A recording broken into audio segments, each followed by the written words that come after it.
नमस्कार विद्यार्थियों, मेरा नाम अभय कुमार है और मैं ऑलमोस्ट लगभग 17 ईयर से सिविल सेवा के तैयारी में जो बच्चे जाते हैं उनके रास्ते को आसान बनाता रहा हूं। मैं लोक प्रशासन का वैकल्पिक विषय भी पढ़ाता हूं, मैं राजनीति विज्ञान भी पढ़ाता हूं और एथिक्स, इंटीग्रिटी एंड एप्टीट्यूड ये जब से इंडक्ट हुआ है सिविल सेवा की परीक्षा में, अर्थात 2013 से मैं लगातार पढ़ाता रहा हूँ।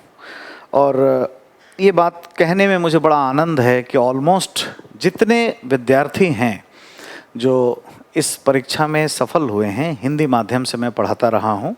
तो मैं अपनी बात अभी करूँगा। इंग्लिश माध्यम का भी बैच हालांकि हम लोगों ने लॉन्च किया है और हमारे पास बहुत सी इंक्वायरी उसके लिए है। इस साल मैं इंग्लिश में भी उसको करूँगा, बहुत ऊंचाइयों पे उसको लेकर के जाऊँगा। तो हिंदी का अपना मैं आपको अपना अनुभव शेयर करता हूँ। 2013 में जब ये चेंजेज हुआ तो उस समय हिंदी माध्यम के जो टॉपर थे संतोष कुमार रॉय, एग्मुट्स कैडर के ऑफिसर हैं और वो मेरे विद्यार्थी रहे थे और हिंदी मीडियम के टॉपर थे। 107 रैंक उन्होंने लाए। लगातार ऐसे सिलसिले रहे। मैंने एक किताब भी कंपाइल किया है जो उसी समय आई थी किताब, और उस समय कोई मैटर ही नहीं था, इसलिए जो भी है वो मेरे इंटेलेक्चुअल प्रॉपर्टी है पूरे तरीके से। और बहुत से ऐसे बच्चे हैं, अभी भी मेरे पास एक ऑलरेडी बच्चे ने कमेंट किया हुआ है, बहुत सारे इंग्लिश माध्यम के बच्चे उस किताब को पढ़ते हैं। किताब महल से पब्लिश्ड है वो किताब, और एथिक्स, इंटीग्रिटी एंड एप्टीट्यूड पे सिलेबस वाइज काफ़ी कुछ समराइज्ड वे में दिया है। जैसे मोरल थिंकर्स की बात करें तो मैं सुकरात, प्लेटो, एरिस्टोटल इन सब के बैकग्राउंड में 15-20 पेज दे सकता था, बट बैकग्राउंड कभी आता नहीं है ना।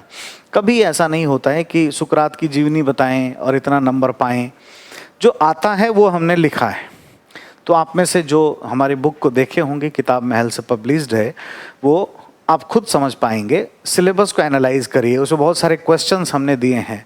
ऐसा हुआ है कि यूपी पीसीएस का जो एग्ज़ाम था उसमें और यूपीएससी में बहुत सारे प्रश्न बाद में पूछे गए, हमारी बुक में ऑलरेडी पहले से वो हैं। बहुत सारी चीज़ें, जैसे सत्यम कंप्यूटर की मैं बात बताऊं, सत्यम कंप्यूटर के कॉर्पोरेट गवर्नेंस के क्वेश्चन पेपर 2 में पूछे गए थे, वो हमने बुक में 2012 से ही दे रखा है, आगे आया है। आप खुद देखना, खुद जज करोगे तो आपको ये बात समझ में आएगी। 2016 के बैच में हमारे विद्यार्थी क्वालिफाई किए हैं, जैसे गंगा सिंह राजपुरोहित, 33 रैंक उनका था, 3 डिजिट में अच्छे मार्क्स लेकर के वो भी आए। हेमंत सती मेरे विद्यार्थी रहे जिनको मैं एथिक्स, गवर्नेंस अपने ऑफलाइन में पढ़ाता रहा हूं। और मैं ये कहता हूं आपसे कि कोई भी ऐसा विद्यार्थी जो हिंदी माध्यम से एग्ज़ाम देता है वो हमारा नोट्स, किताब कुछ ना कुछ कहीं ना कहीं या हमारे अप्रोच को ज़रूर लेता है। तो मैं आपको बहुत एक सटीक तरीके से, बहुत ब्रीफ में जीएस पेपर 4 के लिए बातें बताऊंगा और ओपन माइंडेड होकर के आप इसको देखिएगा। बेबाकी से कहने के लिए मैं जाना जाता हूँ कुछ बात, और मैं आपको पहले ही बोल रहा हूँ कि जो पढ़ाऊँगा वो उससे आपको क्वेश्चंस मिलेंगे अच्छे तरीके से। मेरा जो कोर्स होगा उसमें सिलेबस A to Z जो है वो सभी डिस्कस किया जाएगा, और फाइनली उसके क्वेश्चन आंसर 2013 से लेकर 19 तक और जितने क्वेश्चन पूछे गए हैं टॉपिक वाइज करके उसको मैं डिस्कस भी करूँगा आपके साथ, ठीक है। तो इन तमाम चीज़ों पर हम लोग 1 by 1 बात करेंगे, ठीक है। तो अब आप भी कुछ पता करिए हमारे बारे में, या ये सारे जो विद्यार्थी थे, आईएएस के बारे में जानना इतना मुश्किल नहीं होता है। मिनिस्ट्री ऑफ पर्सनल का एक सिविल लिस्ट होता है, जो भी आईएएस अफसर हैं कहाँ पे हैं, उनका मेल आईडी क्या है, मेल वेल करके पूछो कहाँ से पढ़े हैं, कैसे हैं, क्या अप्रोच होना चाहिए, वो बात बताएंगे। तो मैं संतोष को, गंगा सिंह राजपुरोहित को, हेमंत सती, इन लोगों को जो अप्रोच मैंने दिया है बच्चों, वही अप्रोच मैं आपको दूंगा ताकि आप भी कह सको और आपके नाम भी मैं दिखा पाऊँ, है ना, बता पाऊँ आगे। तो टीचर को भी लगता है कि भाई उनके विद्यार्थी क्वालिफाई करते हैं तो बहुत अच्छी बात होती है ये, ठीक है। तो ये भी एक अच्छा प्लेटफॉर्म है जहाँ बहुत अच्छा प्रयास किया जा रहा है, बहुत अच्छे अच्छे सुपर्ब टीचर्स एक साथ हैं। तो इन सभी में हमारी भी भूमिका जीएस पेपर 4 के लिए होगी। मैं थोड़ी चर्चा इसमें करूंगा ब्रीफली कि इसमें हमें पढ़ना क्या होता है कायदे से, ठीक है। इस पर थोड़ी सी चर्चा हम करते हैं। अगर हम यूपीएससी के सिलेबस को देखें तो 3 शब्दों के प्रयोग हमें यहाँ पर दिखाई देते हैं, ठीक है। एथिक्स, ठीक है, इंटीग्रिटी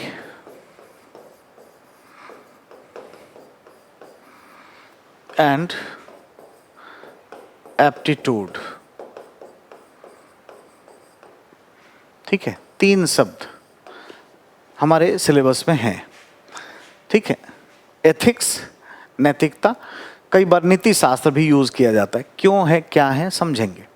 इंटीग्रिटी, सत्यनिष्ठा, एप्टीट्यूड, अभियोग्यता या अभिरुचि, ये 3 शब्द प्रयोग किए गए हैं सिलेबस में, है ना। एथिक्स शब्द जो है वो यूनानी शब्दावली से आयातित है। इथोस या एथिका से लिया गया है। द टर्म, है ना, ethics has been imported from the Greek terminology called ethos और एथिका। इसका अर्थ क्या होता है? इसका अर्थ जो है ट्रेडिशन, कन्वेंशंस, प्रथा, परंपरा, रूढ़ी, रीति रिवाज, ब्ला ब्ला, ये इसका अर्थ होता है। ठीक है, कायदे से एथिक्स जब हम बोलते हैं, एथिक्स शब्द जब हम इस्तेमाल करते हैं तो 2 तरह का बैकग्राउंड म्यूजिक आता है। एक तो ये सब्जेक्ट है, इट्स ए डिसिप्लिनरी सब्जेक्ट, जैसे इतिहास है, जैसे भूगोल है, वो भी है, वैसा ही एक विषय वस्तु है, अनुशासनात्मक विषय है। अनुशासनात्मक डिसिप्लिनरी सब्जेक्ट का मतलब ये हुआ कि इसके अपने कुछ सैद्धांतिक आधार हैं, इसको चलाने वाले कुछ झंडा बरदार हैं, इनके अपने थ्योरिस्ट हैं, इनके अपने मानक हैं, अपने तौर तरीके हैं, अपने वोकैब हैं, अपने मूड हैं, अपने स्टाइल हैं। जैसे हिस्ट्री के वोकैब होते हैं, जैसे ज्योग्राफी के, पब्लिक एड के, सबके अपने अपने वोकैब होते हैं, मूड होता है, स्टाइल होता है। वैसा ही एथिक्स का भी है। ठीक है, ये क्या है? विषय वस्तु है। विषय वस्तु, एक तो कंटेंट या सब्जेक्ट मैटर है, विषय है ब्रीफ में, है ना। वैसे ही जैसा हम कोई अन्य विषय को देखते हैं, जैसा मान लीजिए लोक प्रशासन या दर्शन शास्त्र, है ना, या समाज शास्त्र, एटसेट्रा एटसेट्रा, ऐसे जैसे सब्जेक्ट होते हैं वैसा ही एक सब्जेक्ट है। और जो इसका जो दूसरा पार्ट है ना, ये इसका संबंध जो है बिहेवियर से है या आचरण से, कंडक्ट, कंडक्ट या बिहेवियर से।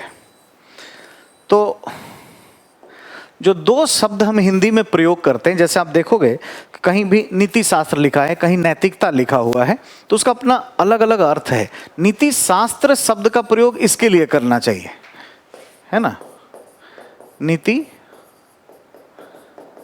शास्त्र।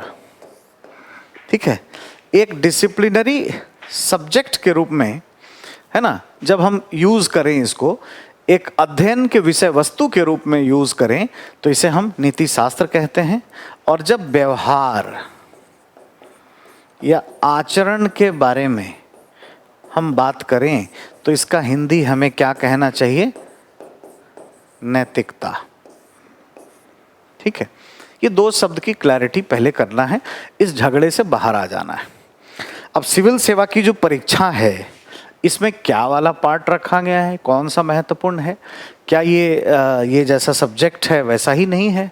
तो ऐसा होता तो एक वैकल्पिक विषय ऑप्शनल में इसको रखा जाता।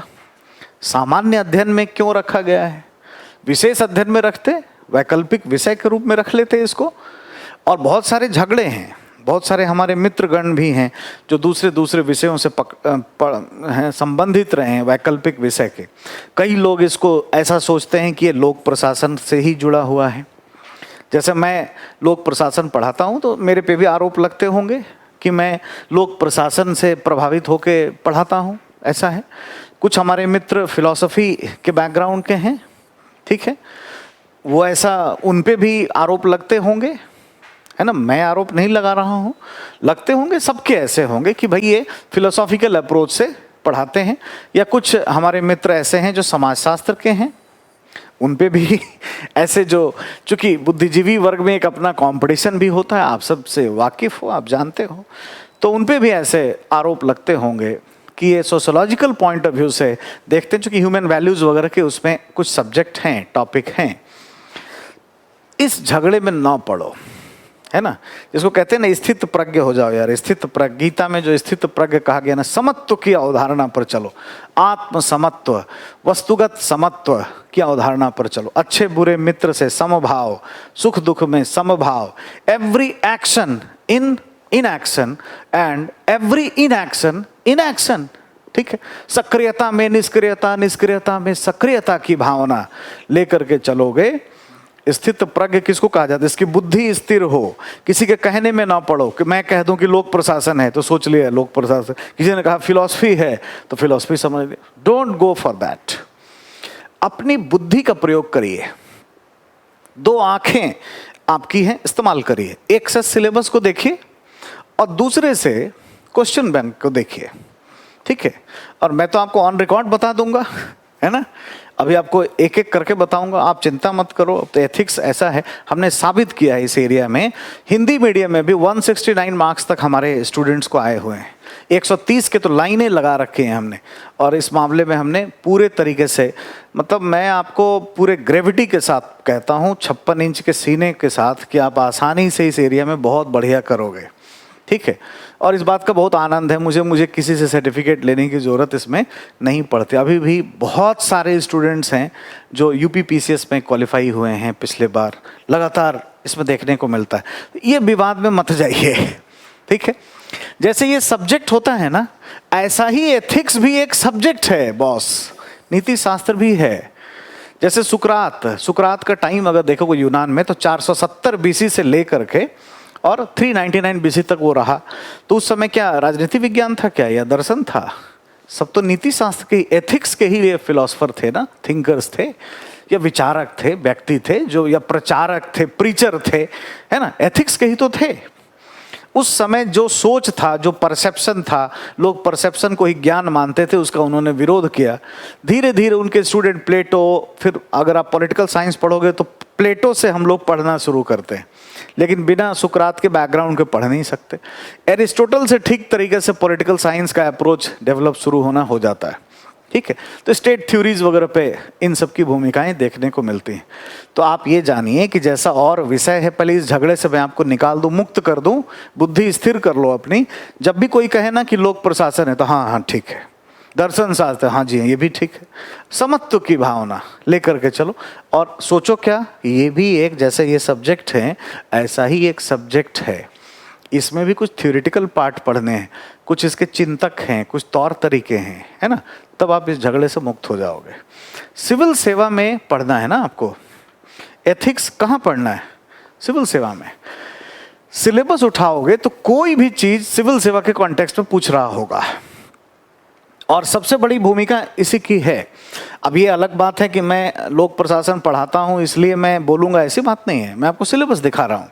इमोशनल इंटेलिजेंस ही पढ़ो, है साइकोलॉजी का, मनोविज्ञान का, लेकिन 3 चीज पढ़ना है, concept, application and utility in administration, utility in governance. अब ये हमने तो लिखा नहीं है, ठीक है, तो आपको गवर्नेंस में ही पढ़ना है।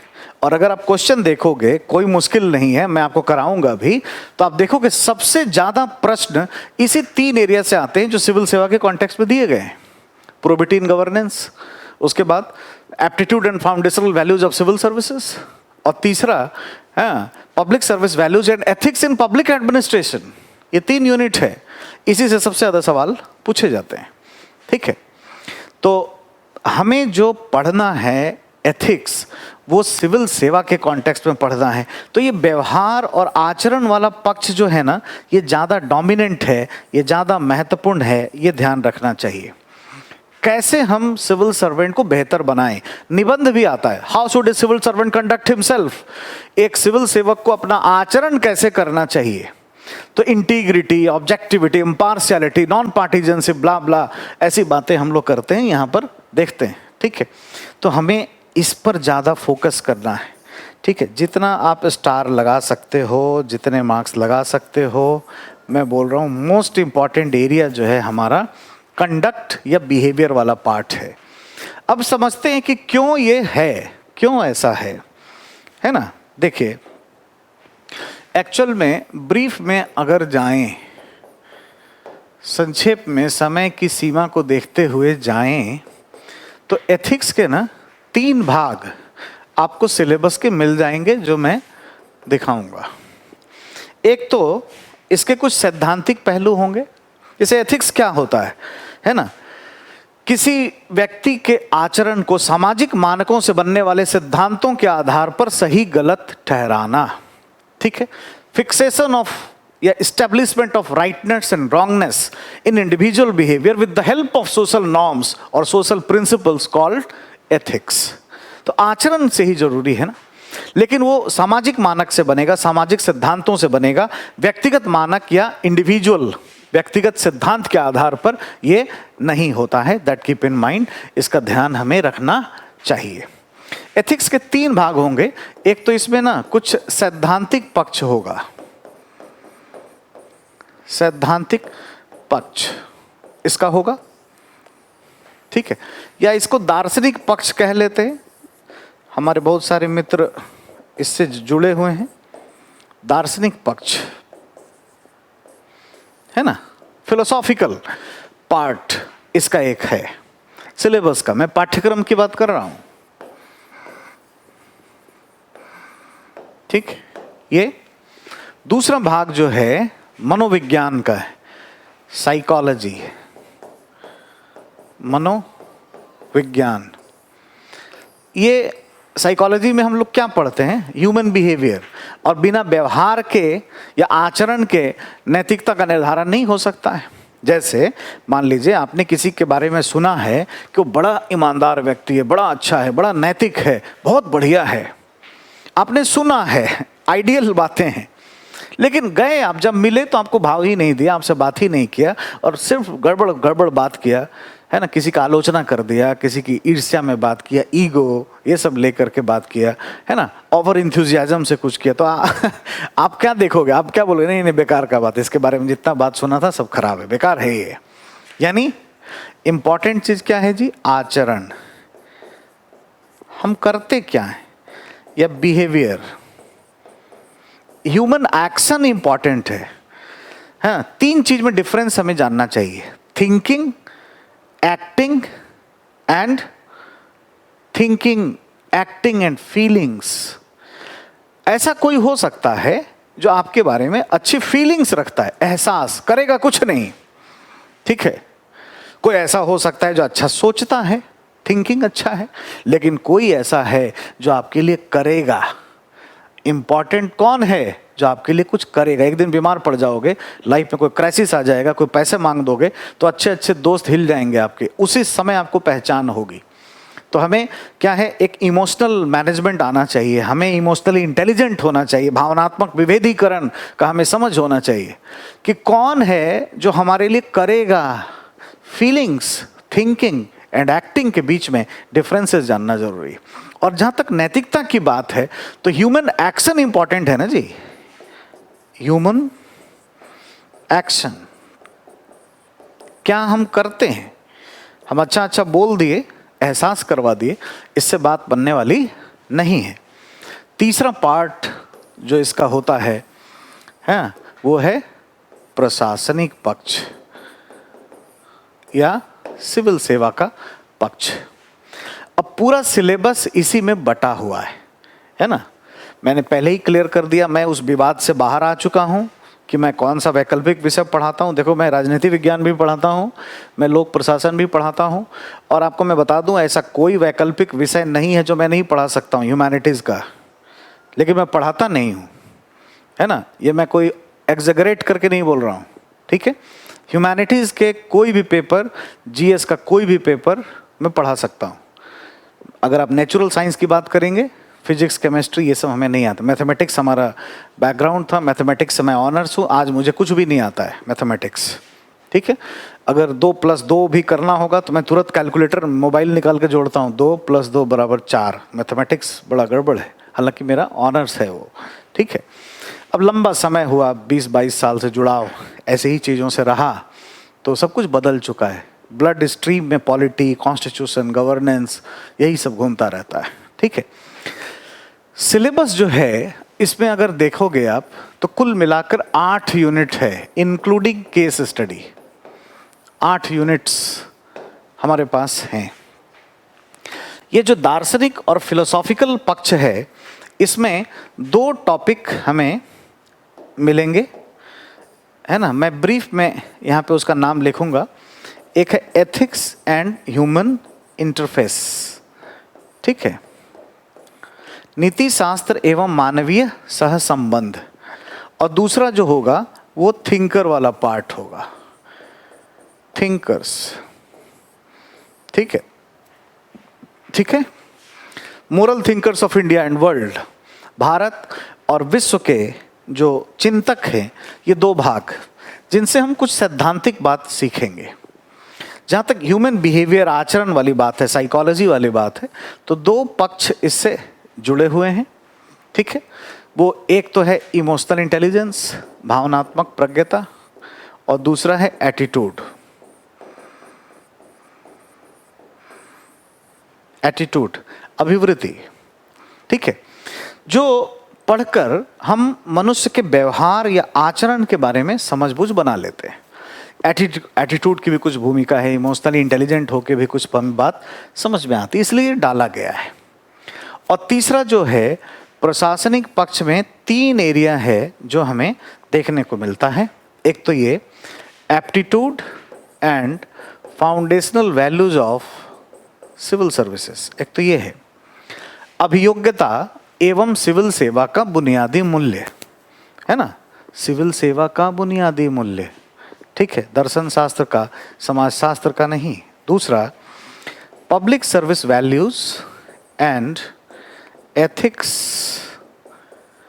इन पब्लिक एडमिनिस्ट्रेशन, ये हमने नहीं लिखा है, यूपीएससी ने लिख के दिया है। लोक सेवा मूल्य एवं लोक प्रशासन में नैतिकता, है ना, लोक प्रशासन में, यानी फिर वो सब्जेक्ट वाली बात नहीं है, ये नहीं कि मैं ऑप्शनल पढ़ाता हूँ इसलिए।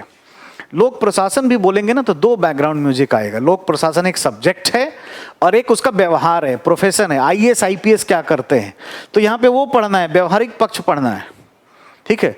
कोई भी ये बात कहे कि सब्जेक्ट पढ़ना है, नहीं, व्यवहारिक पक्ष, आप समझ गए। हाँ, ये अलग बात है कि जिसका सब्जेक्ट है वही इसमें खेल सकता है, उसी का इसमें करामात हो सकता है, कमांडिंग स्टेट से वो काम कर सकता है, ये अलग बात है। और जो तीसरा पक्ष है वो है इसमें, है ना, प्रोबिटी इन गवर्नेंस, गवर्नेंस पढ़ना है, शासन व्यवस्था में ईमानदारी, प्रोबिटी इन गवर्नेंस। ये 3 पहलू एडमिनिस्ट्रेटिव सिस्टम से जुड़े हुए हो गए। और substantial questions are coming from this area, ठीक है। ये इंपॉर्टेंट एस्पेक्ट्स है। तो मैं झगड़े का समाधान कर देता हूँ। अगर मिलाना ही हो तो ये एरिया जो है जीएस पेपर 4, एक तो हमने पहले ही क्लैरिफाई कर दिया कि इस सब्जेक्ट से उस सब्जेक्ट से ओवरलैपिंग है, इससे बाहर निकल जाओ। लेकिन अगर मिलाना ही है तो साइकोलॉजी, फिलॉसफी है और पब्लिक एडमिनिस्ट्रेशन, इन सब का मिश्रण आप समझ सकते हो, लेकिन ऐसा ना समझें। ये एक अलग डिसिप्लिनरी एक्शन, डिसिप्लिनरी कंटेंट का ये विषय है, इसके अपने तौर तरीके हैं। ये किसी से कुछ ले सकता है लेकिन उसको मॉडिफाई करेगा। जैसे अगर इमोशनल इंटेलिजेंस इसने लिया तो साइकोलॉजी से लेकर के मॉडिफाई करेगा। ये नहीं कि डैनियल गोल्डमैन का मॉडल आपने पढ़ लिया या एरिक बर्नी का मॉडल पढ़ लिया, पीटर सेल्वी का मॉडल पढ़ लिया तो एज इट इज ऐसे ही सवाल आएगा कि एरिक बर्नी ने क्या बताया, विवेचना करें, ट्रांजैक्शनल एनालिसिस बताएं, नहीं आएगा। आएगा एंगर मैनेजमेंट का, है ना, कोई कहानी आएगी, केस स्टडी आएगी कि एक मिस्टर एक्स हैं, वो उनका संबंध मिस्टर वाई से, जो कि नया अधिकारी है आया है, उससे बड़ा अच्छा है। मिस्टर वाई को ऐसा सुनने में आया है, स्रोतों से पता चला है कि मिस्टर एक्स के अपनी वाइफ से जो है पटता नहीं है और उसका प्रभाव वर्क प्लेस पर दिखता है और काफ़ी झगड़े और विवाद होते रहते हैं। एक बार वो घर पे बुलाते हैं मिस्टर वाई को, तो एक औरत के रोने की आवाज़ सुनाई देती है। ऐसे में वो बड़ा दुखी है क्योंकि उसका संबंध बहुत अच्छा है मिस्टर एक्स से, तो कैसे उसको ठीक करे, एंगर मैनेजमेंट के लिए क्या करे, ठीक है, रिलेशनशिप मैनेजमेंट कैसे करवाए। कुछ सवाल ऐसा व्यवहारिक चीज़ों से जोड़ के पूछ देंगे तो आपका कोई काम ही नहीं आएगा। तो किसी का बैकग्राउंड है ना साइकोलॉजी का, वो ये सोचे कि अरे ये तो मेरा हो गया, यहाँ आने से पता चलेगा, क्वेश्चन पलटोगे ना तब पता चलेगा, या एग्जाम देके जो एक्सपीरियंस होगा उसके बाद पता चलेगा। बात समझ में आ गया? एक यही एरिया है जहां पर बहुत सारा चीज एक जैसा है। मैंने तो आपको कहा, आप खुले आंखों से सिलेबस को देखिए, क्वेश्चन को देखिए।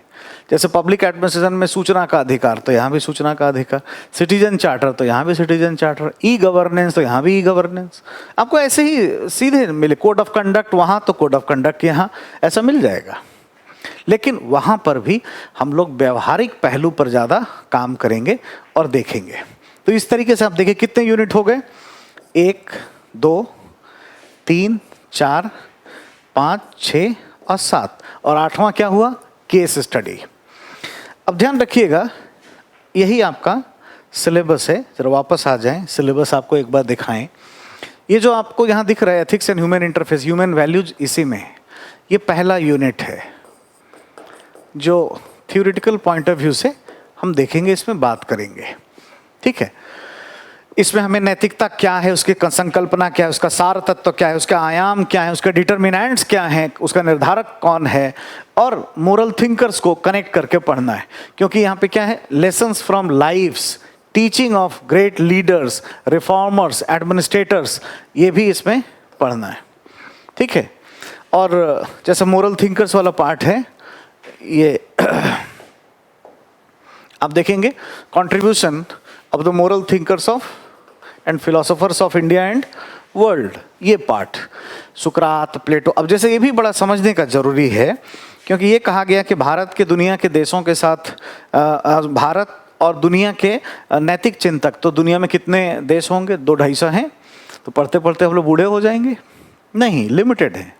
सुकरात, प्लेटो, एरिस्टोटल के बिना शुरुआत नहीं हो सकती। यूनान से शुरू हुआ, सोशल कॉन्ट्रैक्ट थ्योरी के हॉब्स, लॉक, रूसो, मैकियावेली, ये सब पढ़ना है, ठीक है। जर्मी बेंथम, स्टुअर्ट मिल हमें पढ़ना है, ठीक है। हमें मार्क्स पढ़ना है, हीगल पढ़ना है, ठीक है। ऐसे जॉन रॉल्स पढ़ने हैं, मैं कराऊंगा, इसमें सफिशिएंट होगा। अब तक मैंने जो किताब में भी डाला है उससे बाहर कुछ नहीं गया। और मैं आपको बताऊं, लोक प्रशासन के लोग मतलब ये ना कहें कि लोक प्रशासन का इसमें डाल दिया गया, तो मैंने मैक्स वेबर नहीं डाला था अपनी किताब में। Max Weber as a thinker हम लोग पढ़ाते हैं। मैं चाहूँ तो 1 महीने क्लास उसमें ले सकता हूँ, दुनिया भर का मैटर मैं अपनी किताब में डाल सकता था। मैंने नहीं डाला कि लोग कहेंगे कि अच्छा इसमें पबैड का थिंकर डाल दिया है। और मैक्स वेबर से सवाल आया था, देख लेना क्वेश्चन बैंक, मैक्स वेबर से वो सवाल आया था जो पब्लिक एडमिनिस्ट्रेशन में, और एक तो सवाल ही कॉमन है 2013 का और 2018 का सवाल कॉमन है। 2013 में जो ऑप्शनल में आया हुआ है पब्लिक एडमिनिस्ट्रेशन, वही एक case based question public policy का आया हुआ है। मैं आपको दिखाऊंगा, ऑन रिकॉर्ड बोल रहा हूं मैं, आप लिख लो, बिल्कुल वीडियो है, आप इसको रिकॉर्ड कर लो। मैं आपको यहाँ पर क्वेश्चन बैंक ला करके लोक प्रशासन का और एथिक्स का दिखाऊंगा। देखो क्वेश्चन में लाइन बाय लाइन कॉमन चीजें हैं, लोक नीति से है। और बता भी देता हूँ आपको, एक घाटी में बांध निर्माण का कार्य करने जा रही है सरकार, इस पर केस बेस्ड क्वेश्चन पूछा गया था, ठीक है। आसानी से सॉल्व कर पाओगे, देख पाओगे। तो ये एक तो हो गया। ये 2 यूनिट्स जो हैं हमारे फिलोसॉफिकल हो गए, दार्शनिक आधार से हम लोग देखते हैं। ये एटीट्यूड, अभिवृत्ति और इमोशनल इंटेलिजेंस, ये साइकोलॉजी से जुड़े हुए हैं 2 यूनिट जो हमने आपको बताया, आचरण और व्यवहार से। एटीट्यूड के बिना, है ना, हम नहीं जान सकते। एटीट्यूड क्या है? It's a state of mind. Attitude is nothing but a tendency to react positively और negatively towards other person, other article और एनीथिंग एल्स। अभिवृत्ति एक व्यक्ति की मानसिक दशा है जो एक दी गई परिस्थिति में होती है। वह किसी दूसरे व्यक्ति, विचारधारा, वस्तु इत्यादि के लिए वो क्या करता है, वो पसंद नापसंद को दर्शाता है। It's a patterns of likes and dislikes. तो जहाँ तक एथिक्स का सवाल है, तो हमें फूफू करना ये सब पसंद है, या सद्गुण, शुभता, ड्यूटीफुलनेस, ब्ला ब्ला, ऐसे जो है नैतिक आचरण, मोरल एटीट्यूड पसंद है या इमोरल एटीट्यूड है, ये भी काम करता है। तो इम्पॉर्टेंट है, देखेंगे हम लोग। और जो इमोशनली इंटेलिजेंट नहीं होगा, इमोशनल इंटेलिजेंस क्या है? Recognising own emotions and others and regulation of emotions और balancing of emotions for the attainment of organisational गोल।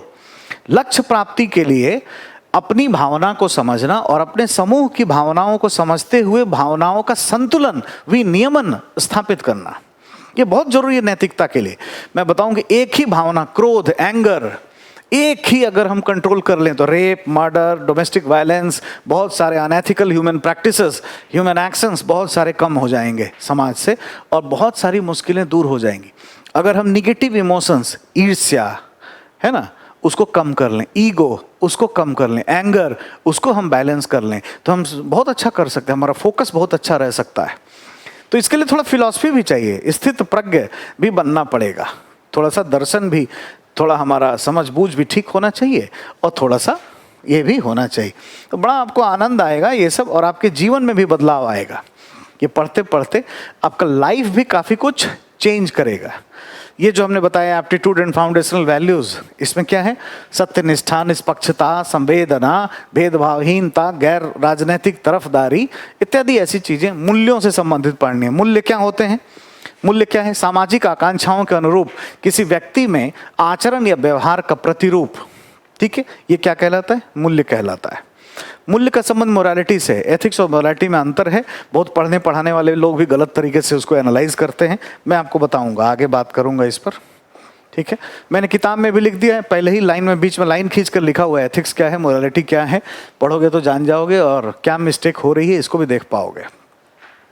ये जो एरिया है ये पूरे तरीके से गवर्नेंस का है, और ये ध्यान रखना बच्चों की कुछ एरिया कॉमन है, पेपर 2 और पेपर 4 में ओवरलैप करता है। जैसे आप यहाँ देखोगे एक इसमें कॉर्पोरेट गवर्नेंस, ये जीएस पेपर 4 में है, आया है क्वेश्चन जीएस पेपर 2 में, सत्यम कंप्यूटर से जोड़ करके हमने अपनी पुस्तक में भी डाल रखा है।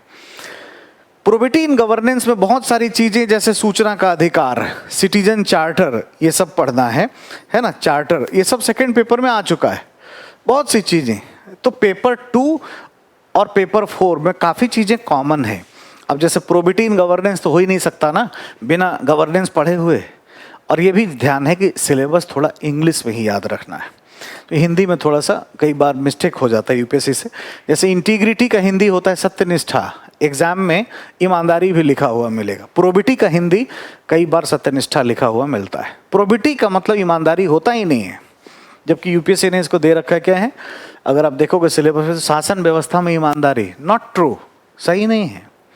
ईमानदारी डिफरेंट चीज है, ईमानदारी अलग है और प्रोबेटी अलग है। प्रोबेटी क्या है?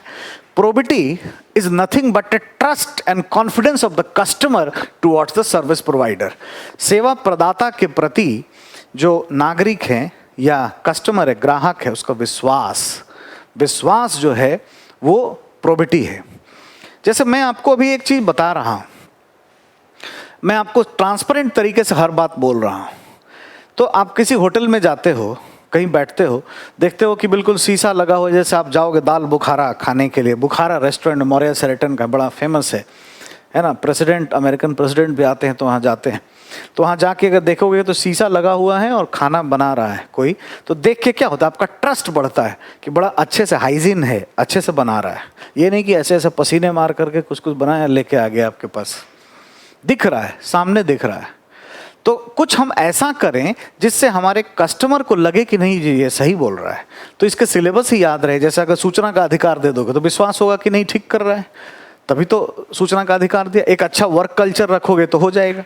सिटीजन चार्टर दोगे, उसके कर्तव्य, उसके अधिकार दे दोगे, उनके शिकायतों का निवारण करोगे तो ट्रस्ट हो जाएगा कि बहुत अच्छा है। तो ये ट्रस्ट है। ईमानदारी क्या होता है? ऑनेस्टी क्या होता है? ऑनेस्टी ये है कि जब हिडन इंटरेस्ट जो है हमारा, उसकी हम पूर्व घोषणा करें, ठीक है, मतलब prior revolution of the hidden interest of a civil servant. तो हम लोग कहते हैं ना कि honesty is the best policy. No, गलत।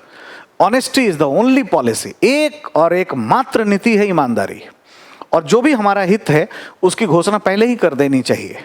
ठीक है, जैसे मान लीजिए कि एक वर्कशॉप है या आपको कुछ बताया जा रहा है, तो आपको एडमिशन लेना है, you are paid for that. तो आपको ये बात पहले ही से क्लियर हो कि कोई एनजीओ नहीं है, ये जो भी बताया जा रहा है एक अच्छे ईमानदार लोग हैं जो प्रोफेशनली चीज़ों को देंगे, इसके बदले में कुछ कॉस्ट भी पे करना पड़ता है। अगर आपको पहले ही क्लियर है तो आपका दिमाग जो है पीछे से शांत रहेगा और जो बताया जाएगा वो सुनोगे। ठीक है, ईमानदारी वो है। अगर एमवे कॉरपोरेशन का कोई व्यक्ति आके किसी प्रोडक्ट के बारे में बताए तो हम लोग क्या सोचते हैं कि तुम्हारा क्या फ़ायदा है, लेकिन वो पहले ही बता दे कि देखो भाई ये खरीदोगे तो इसका 2% मेरा हो जाएगा, लेकिन मेरे पर दया करने के लिए मत खरीदना, है ना। इसके महत्व को जानो, इस प्रोडक्ट को, और आपको ठीक लगे तो आप यूज करना लाइफ में, ठीक है। और आप भी हमारे जैसे किसी को बताना, आपको भी उस प्रोडक्ट का फायदा होगा। ये पहले ही बता दे तो पीछे का जो एंटीना है वो शांत हो जाता है, ठीक है। जिसको हम लोग कहते हैं प्रायर अटेंशन। हम लोग क्या है, एक तरीके से पहले ही से चेतावनी, पूर्व चेतावनी दे देता है ब्रेन कि आप ठगाने वाले हो, है ना, आपका कुछ होने वाला है, तो उससे आप निकल जाते हैं। ईमानदारी वो है जब अंतर्निहित जो हित है या किसी भी कार्य में, किसी कॉमर्शियल प्रैक्टिसेस में जो फायदे हैं उसकी पूर्व घोषणा अगर की जाती है तो इसे हम लोग ईमानदारी कहते हैं, ठीक है। तो हम लोग बात करेंगे बच्चों, और ये ध्यान दीजिएगा कि केस स्टडी इसमें महत्वपूर्ण है और मैं पूरे अपने कोर्स में उसका ख्याल रखूंगा। 2 पार्ट में क्वेश्चन आएगा, सेक्शन ए और सेक्शन बी। एक जो यहाँ पे सैद्धांतिक प्रश्न होगा ना, सिद्धांत, इसमें भी केस बेस्ड थ्योरेटिकल क्वेश्चन पूछ लेते हैं। केस बेस्ड क्वेश्चंस इसमें भी बना देते हैं, ठीक है। जैसे सुखवाद मान लो पढ़ोगे आप, जर्मी बेंथम, स्टुअर्ट मिल ने दिया है, तो सवाल आपसे जर्मी बेंथम का नाम लेके नहीं पूछे हैं, सवाल ये पूछेंगे कि सुख की संकल्पना क्या है, what is pleasure, what is happiness in your own terms. आप अपने जीवन का कोई उदाहरण लेते हुए इसे स्पष्ट करें। यानी है तो सैद्धांतिक प्रश्न सेक्शन ए में आया है, लेकिन केस बेस्ड, केस बना दिया है इसको भी। यानी यूपीएससी ज्यादा जो जानना चाहती है वो आचरण वाली बात, व्यवहारिक बात, प्रैग्मेटिक बात, सैद्धांतिक बात नहीं। इसलिए हिंदी माध्यम के विद्यार्थी असफल होते हैं ज़्यादा, क्योंकि वो ये सोचते हैं कि हम, जैसे बच्चे पूछते हैं कि सर हम गीता पढ़ लें, रामायण पढ़ लें, जिंदावस्था पढ़ लें, कुरान शरीफ पढ़ लो भाई, ये सब एक अलग विषय है। आपको अच्छा लगता है ये पढ़ो, बट आपको एक प्रोफेशनल एथिक्स के साथ चलना है। ऐसा नहीं कि सेफ्रॉन पहन ले, हाथ में अगरबत्ती वगैरह ले ले तो हम एथिक्स के जानकार हो जाएंगे, ये सब बात नहीं। प्रोफेशनल एथिक्स, अरे ये पढ़ना है कि ऑफिस में सेक्सुअल हैरेसमेंट का केस ना हो, कोई महिला कर्मचारी है तो कैसे डील करें, भावनात्मक संतुलन कैसे बनाएं पूरे कार्यालय का, कि कोई भी व्यक्ति जो है महिलाओं के साथ छेड़छाड़ ना करे। एथिक्स हम इसलिए पढ़ रहे हैं। कैसे हम अंतर्निहित चेतना, कंसेंस को कैसे जगाएं, कैसे कंसस को हम ठीक करें, मोरल एटीट्यूड कैसे जागृत करें, लोगों के जो भी ऐसे जो भौतिक एक तरीके से इच्छाएं होती हैं, मनोवैज्ञानिक इच्छाएं होती हैं, उसको वो कंट्रोल कैसे करें, हाँ, उसके लिए लीडरशिप कैसे लाएं, हमें ये सब पढ़ना है, बिहेवियरल पार्ट। और ये जो दूसरा है ना, ये क्या है, केस स्टडी का है। केस स्टडी, अब केस स्टडी हवा में नहीं होगी कि मिस्टर एक्स वाई करके बना दिया, जो टॉपिक पढ़ेंगे इसी से रिलेटेड होगा, ठीक है। इसलिए इसका महत्व तो है ही है, ये नहीं कह सकते। यहाँ से भी लगभग 125 नंबर के क्वेश्चन आते हैं, 125 यहाँ भी। इसमें कुछ केस बेस्ड आ गए हैं तो कुछ ज़्यादा ही प्रभाव केस स्टडी का रहता है। मैं अलग से अपने कोर्स में इस पर रखूँगा, क्वेश्चन आंसर भी मैं करवाऊँगा आपका। आप पूरे तरीके से मस्त रहो, अच्छे तरीके से तैयारी आपकी हो जाएगी, आप सुखी रहोगे, आपका घर बस जाएगा, ठीक है। तो इस केस में बच्चों इतना ही है, फिर हम लोग आगे किसी क्लास में मिलेंगे। थैंक यू, तब तक के लिए धन्यवाद, सेफ रहिए, बाय बाय।